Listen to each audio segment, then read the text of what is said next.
Hello， 各位觀眾，我係主持人陳生。今日咧，我哋嚟到中山火炬開發區越秀建發君悦呢個小區睇下呢個樓盤啦。大家可以感受下呢個小區嘅樓間距同埋花園園林啦。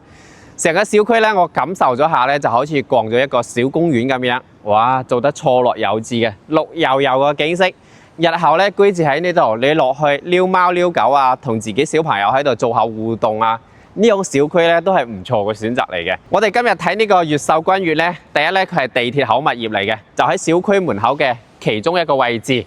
第二咧，佢已經係精裝現樓個狀態，辦完手續就可以交樓啦。首期嘅話15%，依家發展商仲送活動嘅，有物業管理費啦，有家電大禮包啦，可以俾到每位業主㗎。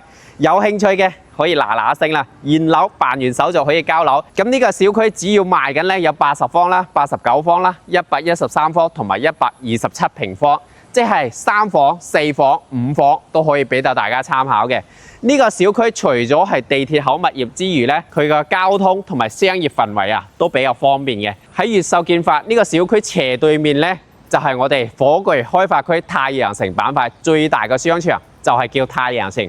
5層嘅，入邊吃喝玩樂、酒樓啊、沃媽啊都有齊晒㗎啦。同時喺呢個地段啊，我哋僅需要30幾40分鐘咧就可以去到深圳㗎啦。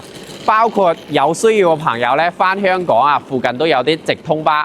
咁我哋今日睇越秀建發呢個屋苑啦，最大嘅吸引點就係地鐵口、精裝現樓、近商場。如果有想揾呢種類型嘅單位咧，跟住我哋攝像頭上去睇下啲示範單位先。越秀建發君悦127平方，可以做到5間房大裝修嘅，現兜兜噶啦，辦完手續就可以交樓。咁呢套單位最大嘅亮點咧，就係做5間房，呢個位置咧係送嘅，2梯4房大裝修，單價咧11002蚊就 OK 啦。依家仲好多活動，物業管理費啦，有啲家電嘅禮包啦，可以俾到我哋每位業主嘅。2梯4房翻嚟，大家可以望下呢套單位咧係單邊位，相對嚟講佢個隱私咧非常之好嘅。電梯就喺呢個位置，從呢道門入嚟咧就屬於我哋呢套單位自己用嘅空間啦。所以後期翻嚟咧呢啲位置你可以放下自己嘅嘢啦。翻嚟仲有好貼心嘅就係呢度位置啦，咁可以喺呢度位置放低我哋一啲肉菜啦，或者耳遮啦、包包啦，扣咗喺呢度咧，我哋將呢個門打開就可以翻屋企啦。非常之貼心嘅一個功能嚟嘅。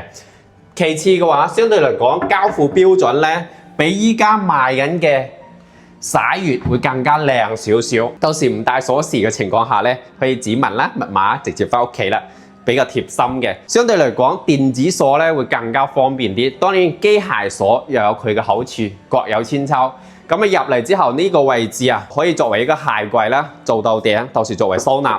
但係呢個鞋櫃咧需要自己去做嘅，預留咗位置俾到大家。咁入嚟睇下呢套單位啦，127方到底係點樣嘅？首先啦，我哋先睇右手邊呢個位置先，做咗一個半開放式嘅廚房，仲有將呢個位置連通埋一齊。當然實際交樓嘅時候啊，呢度飄台咧大概係呢個位置嘅，上面呢一浸咧係自己做嘅。做完之後，你從廚房出到嚟呢個位置啊，足有咧接近7米咁長嘅，好闊嘅空間，放啲煲卡冷餐啊、煮飯啊、整西餐啊，或者我哋調一下啲日常嘅咖啡、紅酒啊，哇，放喺呢個位置非常之 OK。依家佈局咧係做咗一個中斗台加一個餐台，其實如果係我哋自己生活嘅話，都可以做呢種模式嘅。當然交樓嘅時候，呢埲牆出到呢度位置有個趟門咁樣出入嘅。因為發展商改咗一大部分啦，你都可以參考下呢種裝修嘅佈局，呢種色調咧都比較 OK 嘅。第時交樓嘅時候，上邊都有啲吊櫃啊、抽油煙機啊、爐灶啊、消毒碗櫃，呢啲全部有齊晒嘅。U 型嘅設計，1-2個人煮飯係完全 OK 嘅。右手邊呢個位置咧有個凹位，你可以放冰箱嘅，雙門大冰箱，加上呢個採光，大家可以感受下光線非常之充足。打開之後咧，又可以透風透氣。其實喺我哋呢個露台咧，光線真係好靚嘅。望出去咧，就係我哋一個廣場嘅方向。我哋攝影師可以將個攝像頭咧往我哋左手邊，大家可以從我哋視像裏面感受一下。呢度咧就係我哋火炬開發區挖緊嘅城際地鐵。後期咧，你可以落樓享受地鐵，直接去到我哋廣州珠江新城地方，非常之方便啊！依家喺度挖緊㗎啦。聽講嘅話，27年完成貫通。望過去咧就係一個廣場啦，落樓有啲好似公園咁樣落去散散步咧，非常之舒服。相當於我哋依家睇呢個小區咧，就係地鐵口物業。相對嚟講，無論佢保值升值各方面咧，都會好好多嘅。日後可以喺呢個小區居住啊、出租啊，你個流通性啊，會比其他嘅位置咧會更加好。加上呢個小區嘅書包啊比較方便，就喺呢個小區門口就有書包啦。相對嚟講咧，呢種都係一個增值保值嘅一個硬性條件嚟嘅。呢個位咧全部都係贈送嘅。後期咧，如果你屋企人好多嘅話，完全可以作為一個小朋友房嘅。人口少嘅情況下咧，就好似依家咁樣做，或者到時做一個飲茶區啦，或者辦公區啊，隨你安排，係發展商送嘅一個吉位。所以相對嚟講，呢個位置係非常之好用嘅。當然有啲朋友仔中意大客廳闊落感嘅，打咗呢埲牆咧，哇！呢種感覺足有啊6米幾闊嘅，相當於你買咗一個大平層嘅感覺，又享受4、5間房。呢度客廳出嚟，大家可以睇下呢個露台啊，都係雙層隔音玻璃嘅。越秀咧係我哋廣州嘅一個國企，相對嚟講佢個用材用料啊同埋管理都算得上 OK 嘅。雙國企廣州嘅越秀同埋我哋中山火炬建發一齊合作開發嘅一個小區，127方一個露台啦，長度咧大概6米度啦。你後期咧喺呢度種花或者擔個凳仔，吹下風飲下嘢，睇住出邊園林景色咧都比較舒服嘅。咁我哋左手邊呢啲吊櫃咧，實際交樓嘅時候啊，需要自己做嘅。我哋有啲朋友有啲公司專門做呢啲家私啊，同埋一啲洗水盤嘅。如果有需要朋友咧，到時如果係同我哋睇樓啊，即係買咗之後咧，我哋會跟進。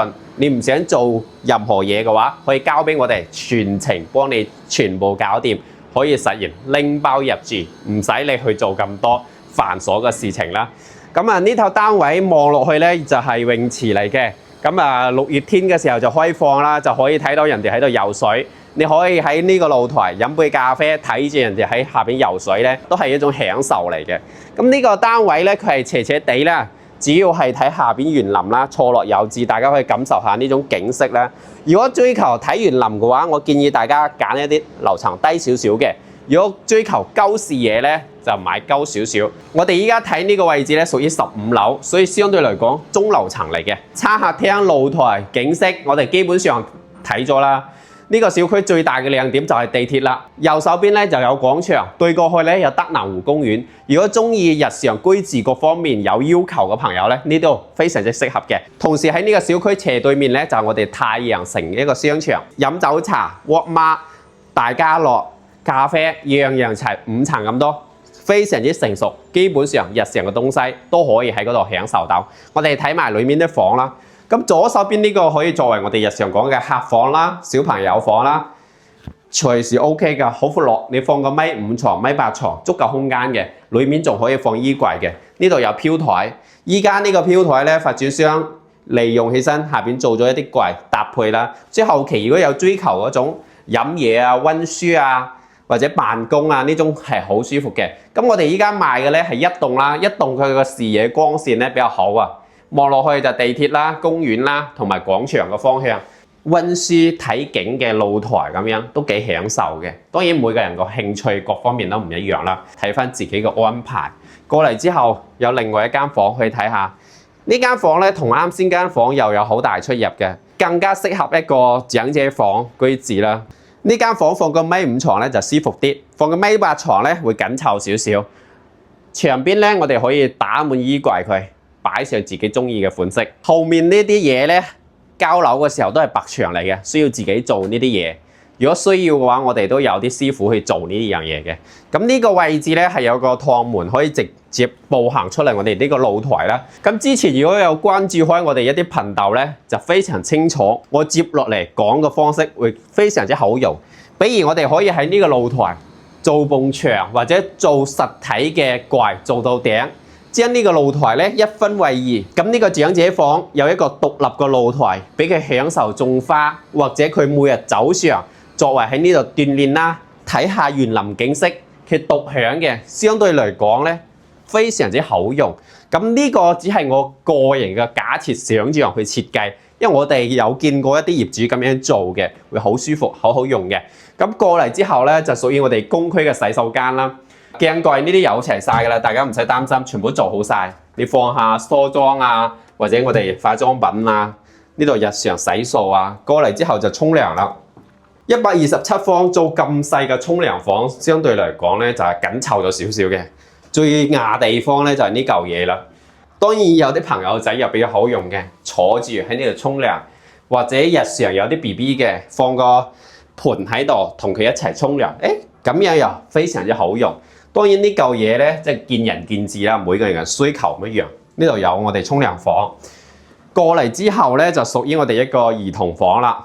只要係放個1.2、1.5床冇問題嘅。依家咧就1.2嚟嘅，如果1.5嘅話，大概到呢個位置都仲有空間放衣櫃嘅。每個人需求唔同啦。咁呢個就係 BB 房嚟嘅。最後呢間咧屬於主人房啦，好闊落㗎，有埋飄台㗎啦。呢種舊款嘅產品最大好處就係有飄台，你可以擺啲嘢、飲杯嘢、睇下景、望下園林。其實呢種單位都幾好用嘅。依家咧就放咗1.8床，仲有好闊個空間。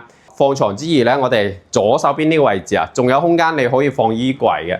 依家咁樣嘅設計咧，做咗一個7字形啦。其實每個人嗰個設計度啊唔同嘅。放上我哋男士、女士最中意嘅梳妝台，放衣櫃。過嚟呢度先，我哋沖涼房啊。相對嚟講呢個沖涼房咧好好多啊，闊啲。所以主人享受嘅嘢咧，都比公區嘅要好好多嘅。望出去就係小公園個方向嚟嘅。呢個方位望出去冇咩遮擋嘅，佢嘅樓間佢做得比較好，錯開咗少少。咁呢個127方做咗5房，可以做到南北通嘅感覺。地鐵口物業大裝修現樓，11000幾、12000幾就有樓層噶啦。如果你需要好少少嘅樓層咧，要12000幾。所以睇翻大家嘅中高低樓層嘅需求啦。現樓現證嚟嘅，辦完手續就可以交樓噶啦。首期嘅話15%就 OK 噶啦，大概20幾30萬就可以立低一套呢啲單位啦。2梯4伙嘅，依家賣緊嘅係一棟單邊嘅，視野採光會靚仔好多。如果你又想喺中山火具開發區呢啲地段揾一個有實力嘅發展商，可以了解下呢個小區。越秀建發君悅係目前呢個片區裏面國企發展商現樓大裝修嘅唯一一個小區，周圍嗰啲已經係細發展商嚟㗎啦，或者係騎樓，所以相對嚟講呢邊咧，俾到你有一定嘅保障，仲有一個比較靚仔嘅地段啦，地鐵口，無論你出租、保值、增值、返學各方面咧比較 OK 嘅。最重要咧就係呢個小區斜對面咧有個大商場5層嘅，你飲酒茶、唱歌、walk mark食嘢各方面俾到你唔一樣嘅體驗。同時呢個小區你翻去我哋深圳咧比較方便嘅，大概係35到45分鐘上高速到深圳。同時呢個小區斜對面咧就有我哋招商雲頂府嗰度，樓下咧有一個火炬跨城巴士中心思路站，可以直接坐巴士去到我哋深圳灣地鐵站嗰度，直接過口岸翻香港嘅。